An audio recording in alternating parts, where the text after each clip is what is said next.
Star Trek: The Next Generation, Starfleet Academy, number 13, The Haunted Starship, Chapter 5. "I'm fine, I tell you," Trennick said. She was sitting up, her legs hanging over the side of one of the beds in Ben's sick bay. Her shipmates were gathered around her. Trennick's color was again a healthy blue, and she was cheerful and alert. "The triox compound is working," she continued. "I'll give myself another dose before turning in tonight, and that'll be that." "Still worried," Sanchez said. "You had a bad time out there, and your eyes are still all bloodshot." "That'll happen when your spacesuit's air pressure suddenly drops by 9/10, Trennick said. "But I can see fine. A little eye wash will take care of it. My eyes will be clear by the morning watch." She grinned so widely that even her antennae wiggled. "I do look like I've been up all week cramming for finals, don't I?" They all laughed. "It figures that our medical officer would be the first one on sick list," Siobhan said. "Doctors always make the worst patients." "That's right," Trennick announced. "And to prove it, I'm releasing myself from sickbay forthwith." Sanchez looked stern. "Only if you assign yourself to light duty." "It's all right with me, sir," Trennick said. "There's not a whole lot for me to do anyway, as long as all of you stay healthy." "And no more going outside this trip," Sanchez went on. "Clear?" Trennick nodded. "Clear, sir." "In fact," Sanchez continued, "it seems to me we're done with trips outside for the rest of the day. McKenna, I want us to take up a mapping course through our assigned sector of the belt. It's time we logged some hours on behalf of Starfleet's chart makers. I'll join you on the bridge for that. LaForge, I believe I gave you an assignment for tonight?" "Yes, Captain," Geordi replied. "After dinner, I'm to give an oral report on the history of the ship and the history of the belt. I haven't gotten to the research yet, sir." Sanchez smiled slightly. "Understandable. But if El Dalal can spare you from your engineering duties for the rest of your watch?" Hassan nodded quickly. "Oh, indeed I can, sir. Everything down below is going very well indeed." The captain nodded. "Then get to it now, please, LaForge. You still have a couple of hours until dinner. By the way, don't forget to find out what outstanding means. It's important." Sanchez almost sighed. "I think the rest of us ought to go about our business now. It's been quite a day so far." "You can say that again," Siobhan muttered. As they all filed out of sickbay, Geordi felt a tap on his shoulder. He turned. It was Trennick. "I can't thank you for what you did," she said. "Thanking you would be inadequate."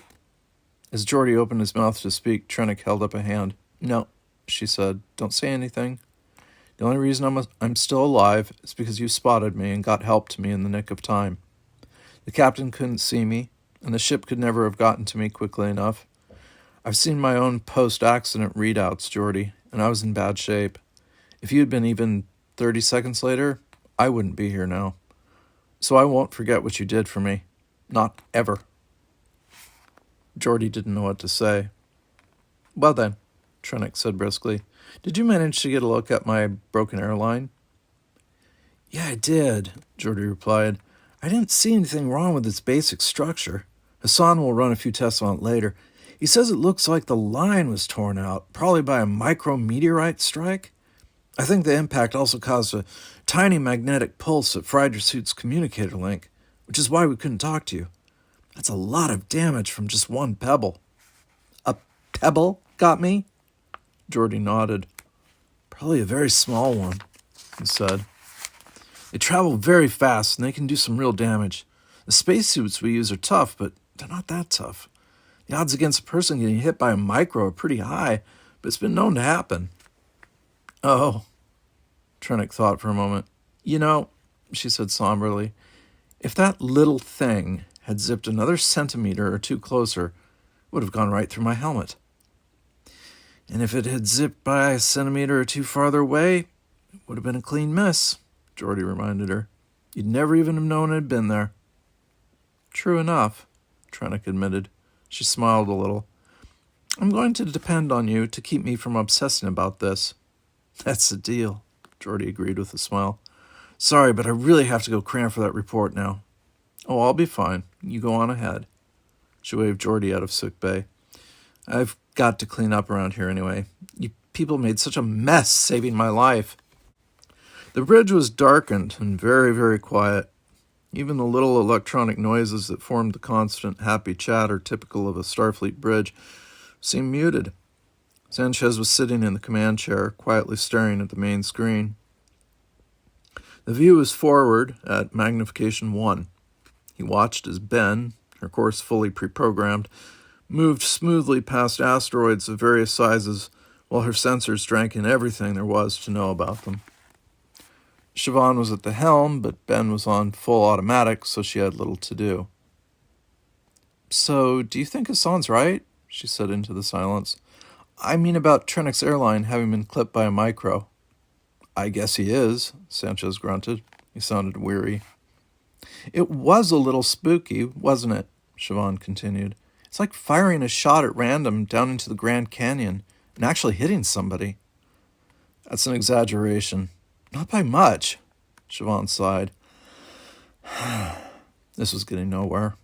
All right, Bernie, she said. So what's on your mind? You really want to know? Siobhan shrugged. This ship is doing a good job of flying herself, so I figure you asked me up here for the company. I'll listen if you want to talk, Bernie. Okay. Sanchez paused. What's on my mind is that I almost lost a person today. I never had that happen before, not even close. This is a school mission, Siobhan, for heaven's sake. Short and sweet, fun, easy, nobody's supposed to die. Missions are always dangerous, Bernie, because space is dangerous. Everybody knows that. Bad things can happen. Not to my people. No, not to your people, Siobhan agreed. Trennick's alive and well, thanks to you. Sanchez waved a hand. Thanks to Geordi LaForge, not me. Siobhan's expression went blank. Excuse me, boss? LaForge did the job today, thanks to that visor of his. He spotted Trennick right away and went straight to her. He didn't waste a second. All I could do was follow along. Some boss, huh? Really? Siobhan said. As Hassan and I saw it, you were right behind Geordi all the way. You're the one who established the emergency air feed between his recycle unit and hers, and just in time. It seemed to take forever for Hassan and me to get this old bucket moving and into position. With the transporter out, we could never have done all that and gotten Trennick back inside the ship in time to save her life, too. You two could move much more quickly enough to save our shipmate, thank goodness. But I should have... No buts allowed, boss, Siobhan said flatly. I can think of an upperclassman or two who would never have permitted a plebe to take the lead on a rescue mission, even in an emergency. You did it instinctively, though, because you knew in your gut that Geordi was your one and only chance to save Trennick. Geordi got you to the spot, and then you took over.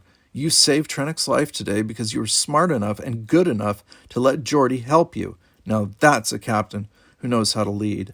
If it matters to you, I think you did a superb job out there today. Sanchez was quiet for a moment. Thanks, Siobhan, he said at last. It does matter. Very much. Okay, then, she replied, turning back to the navigation console. We're about done with this pass through our assigned sector, Captain. Do you want to loop through it again right away, or would you prefer us to stand off and wait until the morning watch? Maintain present routine, number 1, Sanchez told her. We're doing fine.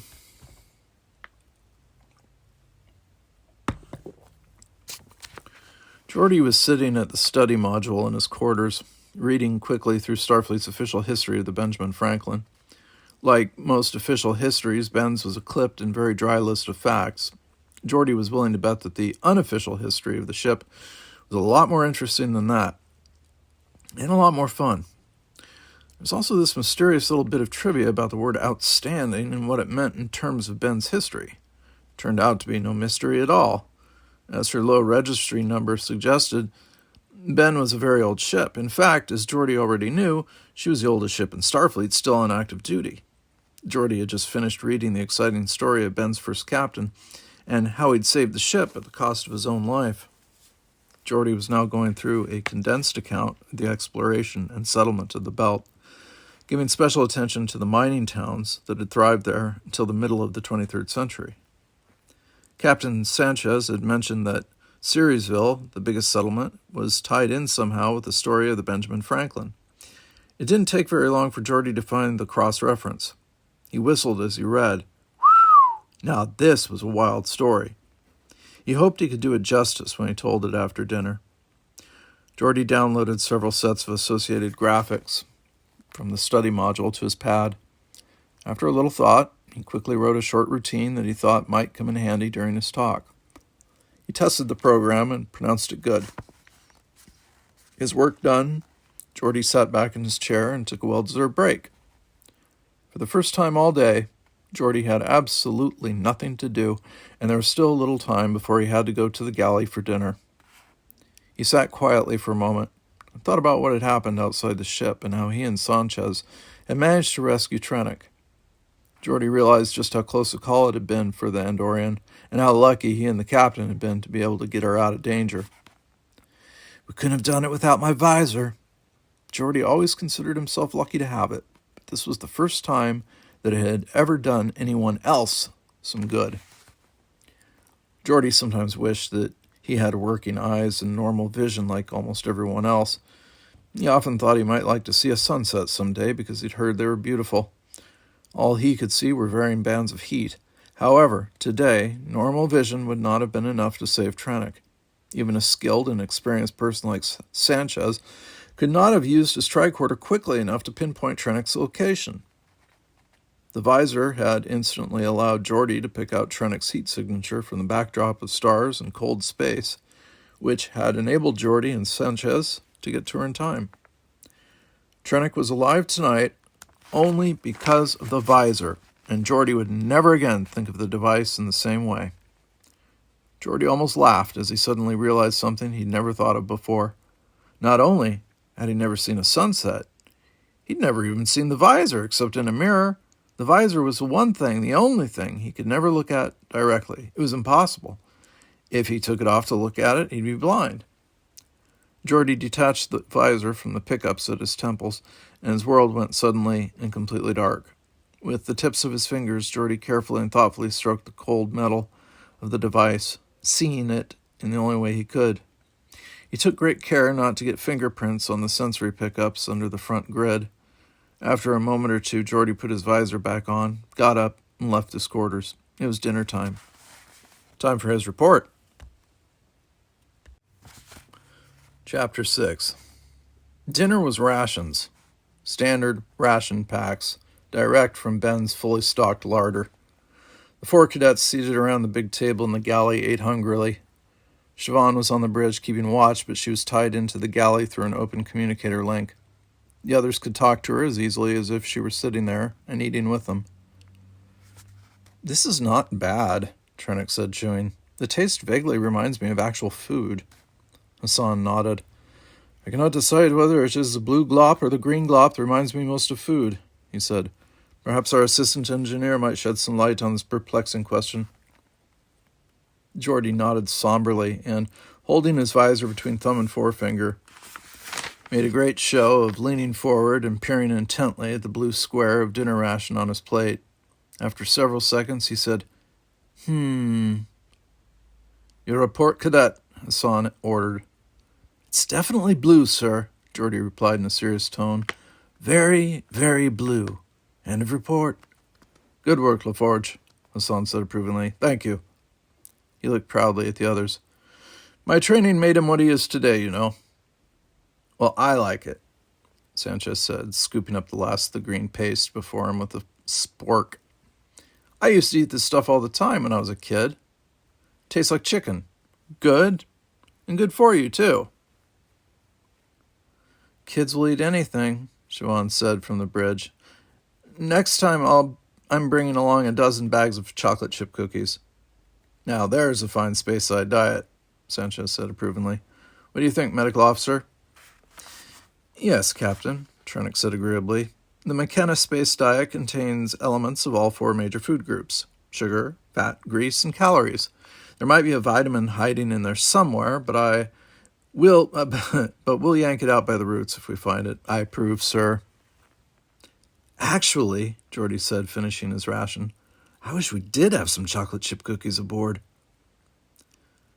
It's just as well, Geordi, Siobhan said. We don't have any milk aboard either. Hassan sat back. Oh, this loose talk of cookies is beginning to bother me, he said. I believe that when we return, I will place a chair in front of the nearest replicator and remain seated there for a week.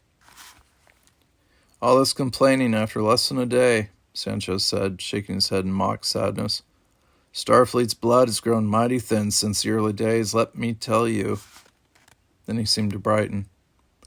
Better yet, let Geordi tell you. We all seem to be finished with dinner.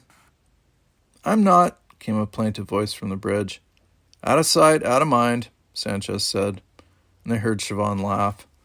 But if you don't mind, number one? Not at all. I'm looking forward to hearing Geordi's report. So am I, said Sanchez. LaForge? I'm ready, sir. And please begin. Geordi produced his pad and leaned forward. First, I need a moment to tie my pad into the holoprojector. He rapidly hit a few keys, and suddenly a small, neat stack of sticks piled about a foot high appeared in the middle of the table. Sanchez blinked, and then he chuckled. Computer, take the room lights down 90%, Geordi ordered. He hit another button on his pad, and a fire suddenly sprang up from the wood. He could see the faces of the three others outlined in the golden firelight. What's going on? Siobhan called. LaForge just used the holoprojector to make a campfire on the table, Sanchez replied. Well done, Geordi. You sure know how to set up a story. Trennick held out a hand. I can actually feel heat, she said. She sounded surprised. How did you manage it? Geordi grinned. I'm having the holoprojector transmit a little infrared along with the visible light you're seeing. You feel the infrared as heat. I'm not putting enough through to hurt the table, though. Hassan looked around. Because the light from the fire was so bright, the room around them appeared to have gone completely dark. It reminded him of cool desert nights and the many campfires he'd sat around with his family and friends when he was younger. Siobhan, Geordi called, I've set this presentation up so you'll be able to follow along if you tie one of the viewers on the bridge into the galley's briefing circuit. Done. Thanks for thinking of me, Geordi.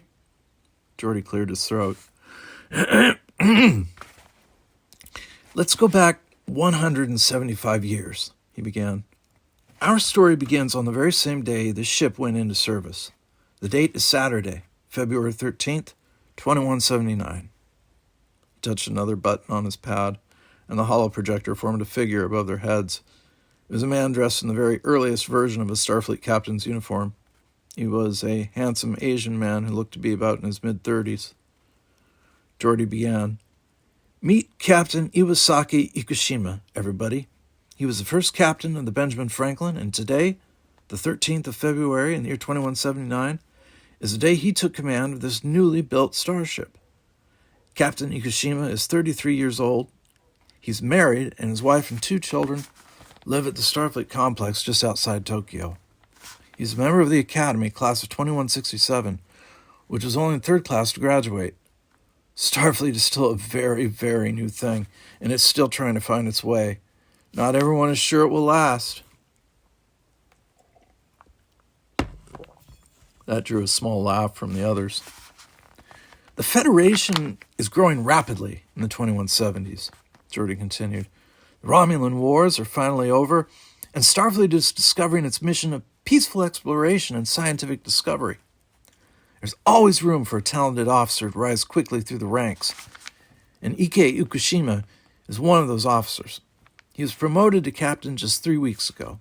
The first thing he did was assign his personal motto to his new command. From the outset, Benjamin Franklin's motto has always been the exclamation, "Outstanding." Geordi touched another pad control, and a figure appeared beside Ikushima. It was a tall, dark-haired Caucasian with a wiry beard and a big grin. This is Commander Robert De Palma, Geordi said. He and Captain Ikushima met at the Academy, where they were in the same class. They were assigned as roommates, and they soon became best friends. 12 years after graduation, in 2179, they still are. In fact, Bob De Palma is godfather to both Ikushima children. When Ike Ikushima was given command of the Ben, there was only one man he wanted as his first officer, and you're looking at him. He looks friendly, Trennick observed. He's also tough as nails, Geordi pointed out. Did you ever hear of a book called 9 Days Behind the Line? It's the story of how a senior Starfleet admiral taken prisoner by a Klingon warship, managed to escape. He also captured the warship, delivering it and its crew of 14 to Starfleet Command. He's that De Palma? Sanchez exclaimed. I had no idea. You learn something new about Starfleet every day. All that happened much later, though, didn't it? Geordi nodded. Yes, sir, it did. About 40 years later. Right now, in 2179, Captain Ikushima and Commander De Palma are just about to take Ben out on her first mission, and it could be a nasty one. Which star system are they going to, Geordi? Asked Trennick. They're staying right here in Earth's star system, Geordi answered. Ben is rushing to a domed settlement in the asteroid belt, Siriusville, biggest town in the entire belt. He erased the projections of Ikushima and De Palma and put up a picture of a very large, almost spherical asteroid. The rugged, three-dimensional globe hung over their heads. This is Ceres, the largest asteroid and the first one ever discovered, Geordi went on. About 3,000 people live on it at this time, most of them in Siriusville. Why? Asked Hassan. I mean to say, why would anyone want to live in the belt? It seems so desolate. It is, but there's a good reason, Geordi said. At this time, there are no replicators. Earth is chronically short of metals and other raw materials because centuries of waste, abuse, and bad judgment have depleted the planet's natural resources. The belt has plenty of resources, though, and miners have been working there steadily since the early 2100s. Some of the miners do quite well, and a few get very rich, but most of them are poor and many lose their lives. Asteroid mining is very dangerous. Even asteroid watching is dangerous, said Trennick ruefully. You said it, commented Siobhan. Most of the people living in Siriusville aren't miners at all, Geordi went on. They're merchants and traders. They buy raw ore from the miners and ship it to Earth for processing in huge orbiting refineries. They also sell food, clothing, and supplies to the miners. I remember reading about those refineries, Sanchez said. They were in orbit so they wouldn't cause pollution on Earth. They're all gone now, of course. Right, Geordi agreed. They're no longer needed. But in 2179, they're part of a huge industry, and they're very important to Earth's economy. And that's why Captain Ikushima has taken the Benjamin Franklin to the belt. Geordi issued another command with his pad, and the image of Ceres was replaced by another picture. Ugh! Exclaimed Trennick. Who's that? The picture showed an ugly, angry-looking man. He looked as if he were ready to spring at the camera in order to attack it. The man's hair was blazing white, but his full beard was a deep, rich black. His face was lined with scars. His black, bushy eyebrows knitted themselves together above his nose, which appeared to have been broken many times. He was a powerfully built man, too. Muscles bulged under his plain, ill-fitting clothing like thick ropes. He looked like very bad news. Meet the bad guy, Geordi said. His real name is unknown to this day. At the time of our story in 2179, the man is about 35 years old. He probably used to be a miner, but not too long ago, he organized a gang of outlaws and began robbing and murdering other miners for their meager hoards of supplies and money. This man and his gang have killed perhaps hundreds of miners. There's no way to know just how many victims there have been, since the miners live alone and keep to themselves most of the time. It's hard to tell when one's disappeared. That's shocking, Hassan exclaimed. Where are the local police? They should be doing something about capturing these people. He was so excited that he seemed to forget the whole thing had happened almost 2 centuries before. There are no police in the belt, Geordi said. The belt has no government at all. Finally, though, someone has decided that Starfleet should get involved. The situation has gotten so bad that ore shipments to Earth's orbiting refineries have fallen off drastically. Captain Ikushima's mission is to capture this man and as many members of his gang as he can and turn them over for trial before a Federation court in Geneva. Wait a minute, Siobhan said. This story is ringing a faint bell with me. Isn't the freaky guy with the hair and the beard actually the one and only...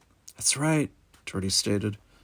For the benefit of the others, he pointed up at the figure floating above them. Meet Billy Devil, the biggest and baddest and ugliest outlaw the Belt ever knew. Ah, Trennick said. I've come across stories of Billy Devil in my reading. He had quite a reputation, didn't he? Geordi, are you saying that Ikushima is the man who ended Billy Devil's criminal career? That's right, Geordi confirmed. Ikushima took on Billy Devil himself. They used to say Billy was 100 kilograms of bad hair and worse attitude. He looks it, Siobhan said. But I don't remember reading anything about Billy Devil ever being captured, Trennick recalled. In fact, I don't think he was. Geordi nodded in the firelight. That's right, he wasn't. Benjamin Franklin alone faced down Billy Devil and more than 30 renegade ships in what was called the Battle of the Belt. Captain Ikushima and Ben smashed Billy Devil's operation and captured more than a dozen renegade ships. The rest of Billy Devil's forces were destroyed in the battle. Ikushima tried to capture Billy Devil too, but Billy put his ship on self-destruct, killing himself and everyone else aboard. Geordi erased the figure of Billy Devil from over their heads. He blew himself up, Hassan said. Well, good riddance to bad rubbish, as they say. For many years afterward, Geordi continued, some people claimed that Billy Devil hadn't really died. There were reports of him being spotted here and there in the Belt, on Earth, and even in other Federation star systems. None of those reports was ever confirmed, and they're very unlikely to have been true. Sometimes people just make things up to suit themselves. And those weren't the only tales about Billy, were they, LaForge? Sanchez prompted. No, Captain, they weren't, Geordi said. There were also stories that the ghost of Billy Devil was haunting the Belt, causing all sorts of mischief aboard ships passing by. The stories said that Billy's ghost could never find rest because it was condemned to float around inside the Belt, weightless and alone for all eternity. That's ridiculous, Hassan said with some heat. There are no such things as ghosts. It's just a story, Hassan, Geordi replied. That's all. Trennick shrugged. Must be tempting to blame your own incompetence or bad luck on the work of a mischievous ghost, she said. Just for the record, I don't think Billy Devil snuck up behind me today and yanked out my airline. Maybe it was one of Billy's pirate pals, joked Siobhan. Booga booga. They all laughed.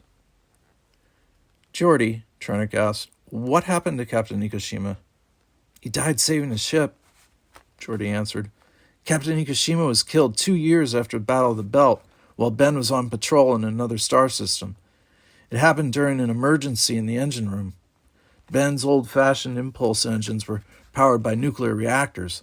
One of those reactors suffered a massive mechanical failure that nearly caused it to melt down. If it had melted down, the ship would have been destroyed and all hands would have been lost. Ben's entire engineering staff had been disabled by the initial release of radiation, so Captain Ikushima himself entered the contaminated engine room and manually shut down the reactor. The ship was saved. However, the captain had been exposed to a deadly amount of radiation. He died within an hour. What a hero, Trennick said, her eyes shining in the firelight. Yes, Sanchez says. He was truly a hero. The courage of someone like Ike Ikushima gives all of us something to live up to. With any luck, maybe they'll say the same thing about one of us someday. Respectfully, sir, Hassan said. With any luck, I shall live to be 200. Sanchez and the others burst out laughing. And that's as good a last word on the subject as any, the captain said. Computer, lights up full. Geordi, that was an excellent presentation, and the campfire was a very nice touch. Well done. Thank you, Captain. Geordi thumbed his pad, and the campfire disappeared from the table. Make sure you stir the ashes and douse them again, Siobhan said. Sanchez grimaced. Hassan, you'd better relieve McKenna on the bridge as soon as you can, he said. Not only is her watch over, but her jokes are getting worse. Aye, sir, Hassan replied. I will be up there right away. Geordi? Yes, Hassan? The events of the day rather interfered with our normal routine. If you're able, I would like you to stand a watch in engineering for several hours. Let's say 4 hours. You'll be by yourself down there, but you don't need me. I think all you really need are the engines and a few manuals. This will allow you to make up some of the study time you lost today. Look at everything down there, Geordi. Practice being an engineer. Geordi grinned. Thanks, Hassan. I'd like that very much. A real engineer.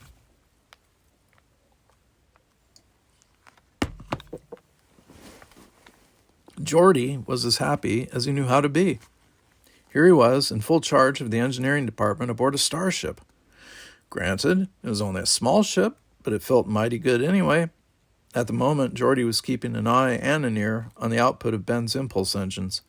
He thought they were running a little roughly. Nothing showed on the instruments. It was just a feeling he had that things were a little out of whack. After a moment or two, Geordi reached out, touching a slider switch on the main console. He moved the switch ever so slightly forward and then listened carefully to the engines. After a moment, he smiled. The problem was gone. Geordi dictated a short log entry recording what he had done. That was proper procedure. After that, he continued his inspection, doing whatever maintenance checks were required. As he went, Geordi drank in everything he saw, every circuit, every engine part. Textbooks were fine, but there was no substitute for practical experience, and Ben was giving him plenty. It took nearly 4 hours for Geordi to finish his careful, complete inspection. It showed that everything was working properly. Geordi sat at the main console and dictated a complete log entry that contained a full report on the status of the ship. When Geordi was finished, he got up, yawned, and stretched. Exciting as it had also been a very long day.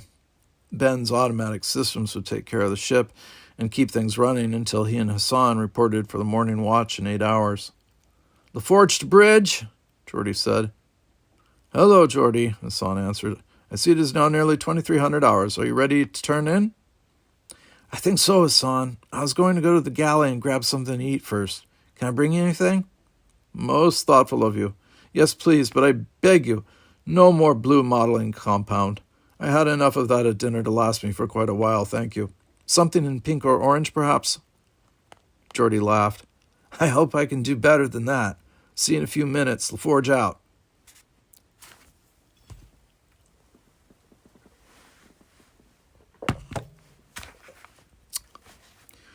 Geordi arrived in the galley. Ben's supply list said only standard-issue Starfleet rations had been stored aboard for the mission, but Geordi was sure that not every item aboard the ship would be on that list. Now, if I were real food, he wondered aloud, where would I be hiding? Geordi took it for granted that Starfleet cargo handlers had been working hard to restock Ben's supplies for a day or two before the mission. Geordi also knew, having grown up in Starfleet and being wise to its ways, that no Starfleet cargo handler would eat standard rations while on duty at space dock. They liked their comfort, and they took it where they could get it. The cargo handlers would eat breakfast and dinner where they lived, but they'd bring real food aboard with them for lunches and snacks so they could eat while they worked.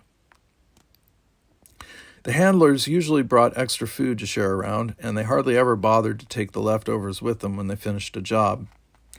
Geordi ducked down behind the galley's serving station.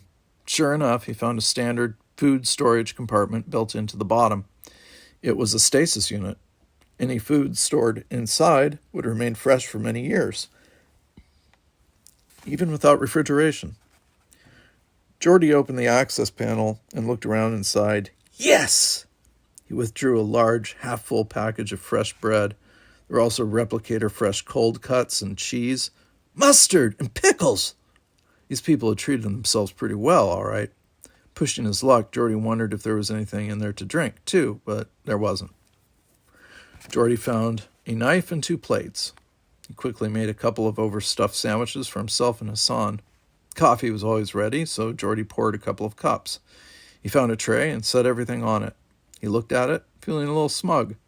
Hassan would be surprised, all right. Geordi left the galley and walked through officers' country, heading for the turbo lift that would take him up to the bridge. It was very quiet on deck, too. His 3 off-duty shipmates were fast asleep. As he rounded a bend in the corridor, Geordi suddenly stopped cold. Standing right in front of him was Captain Ikushima.